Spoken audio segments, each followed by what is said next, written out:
मेरा नाम राजकिशोर है और ये बात लगभग 2 साल पुरानी है। मैं मध्य प्रदेश के एक शहर गुना के पास ही एक छोटे से गांव में रहता हूँ। हमारे इसी गांव में एक मंदिर है जिसके पास एक बाबा की कुटिया है। लोगों का मानना है वो बाबा भूतों का निवारण करते हैं। आसपास के कई गांव के लोग उसी बाबा के पास आया करते थे और हम भी एक बार उसके पास गए थे। मैं अपने दोस्त आदिल के साथ वहां गया हुआ था। आदिल के एक चचेरे भाई की सेहत बहुत ज्यादा खराब रहा करती थी और वो हमारे पास ही के गांव में ज्यादातर बीमार ही रहता था। आदिल ने उसे यहाँ पर बुलाया हुआ था और उसने कहा था कि वो बाबा के साथ उसको लेकर जाएगा और उसकी सेहत के बारे में पूछेगा।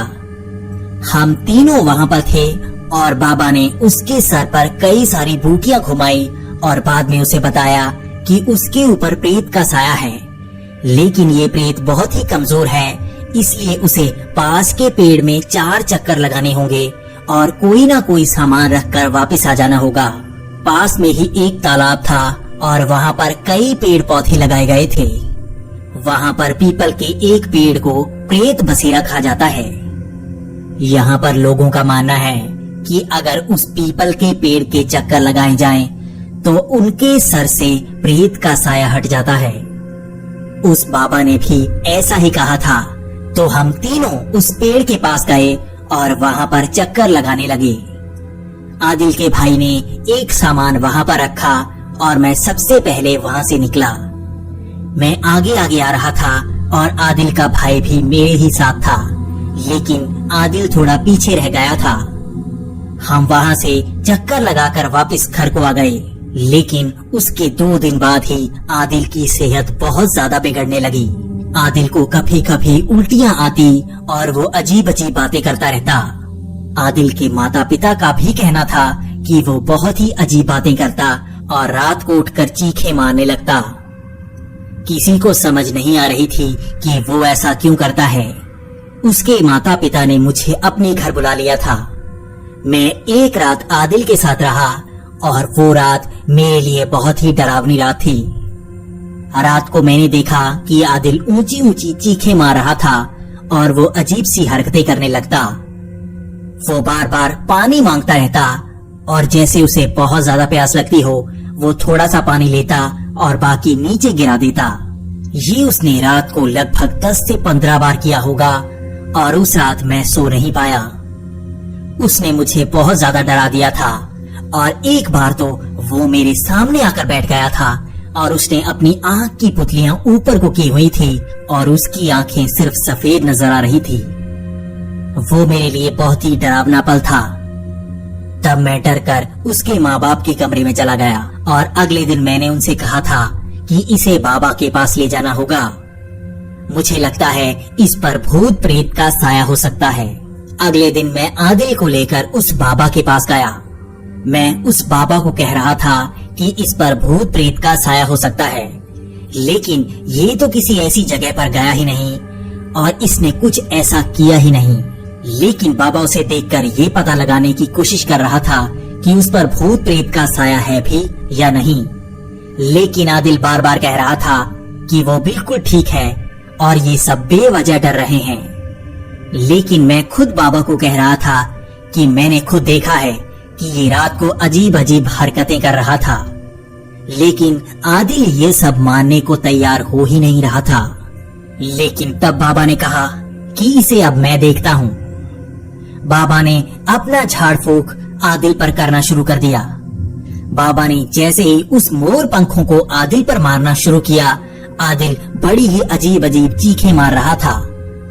वो बार बार तड़पने लगता और कभी कभी वो चुप करके बैठ जाता और मुझे साफ पता था कि वो आदिल नहीं है। ये आदिल के शरीर में कोई ना कोई अजीब सी आत्मा है जो उसके शरीर को अपना वास बनाना चाहती है।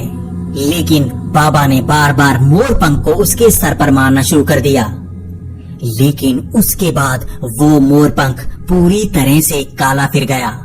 वो मोर पंख कई रंग का था, लेकिन आदिल के सर पर मारने के बाद उसका रंग पूरा काला फिर गया था। तब बाबा ने कहा कि इस पर प्रेत का साया है, लेकिन बाबा ने कहा, ये कोई साधारण प्रेत नहीं है। मैं इस प्रेत से पहले भी निपट चुका हूँ और ये प्रेत तुम्हें उस पीपल के पेड़ के पास से ही मिला होगा। मैं बाबा को कह रहा था कि हमने वहाँ पर कुछ नहीं किया, लेकिन बाबा बार बार कह रहे थे कि तुमने वहाँ पर कोई न कोई चीज तो उठाई होगी या किसी चीज को हाथ लगाया होगा, तभी वो प्रेत इसके ऊपर चढ़ पाया है। मुझे तो कुछ याद नहीं आ रहा था, लेकिन बाबा ने कहा कि रुको, मैं तुम्हें बताता हूँ कि वहाँ पर क्या हुआ होगा। तब बाबा ने आदिल की एक बाजू पर एक तावीज बांध दिया। जैसे ही बाबा ने उसकी बाजू पर तावीज बांधा तो आदिल ठीक हो गया। अब आदिल खुद बता रहा था कि उसने वहाँ पर एक अंगूठी को उठाया था। आदिल को लगा था कि वो अंगूठी वहाँ पर गिर गई है, इसलिए आदिल ने उसे उठा लिया। तब बाबा ने कहा कि ये प्रेत एक लड़की के सर पर चढ़ा हुआ था, वो भी यहीं पर आई थी और उसने ही ये अंगूठी वहाँ पर छोड़ी होगी।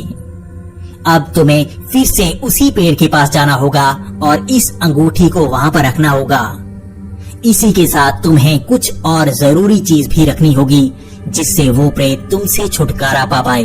तब मैं आदिल के साथ उसी पेड़ के पास गया और हमने फिर से वहाँ पर 4 चक्कर लगाए। उसके बाद आदिल ने उस अंगूठी को वहाँ पर रख दिया और अपनी जेब से एक और छोटी सी अंगूठी वहाँ पर रख दी।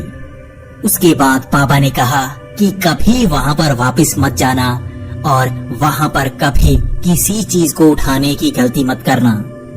यहाँ पर हर छोड़ी गई चीज पर किसी न किसी प्रेत का साया होता है और उन चीजों को यहीं पर दफन होने दिया जाना चाहिए। इसके बाद हम घर को आ गए और दोबारा आदिल को ऐसी परेशानियों का सामना नहीं करना पड़ा।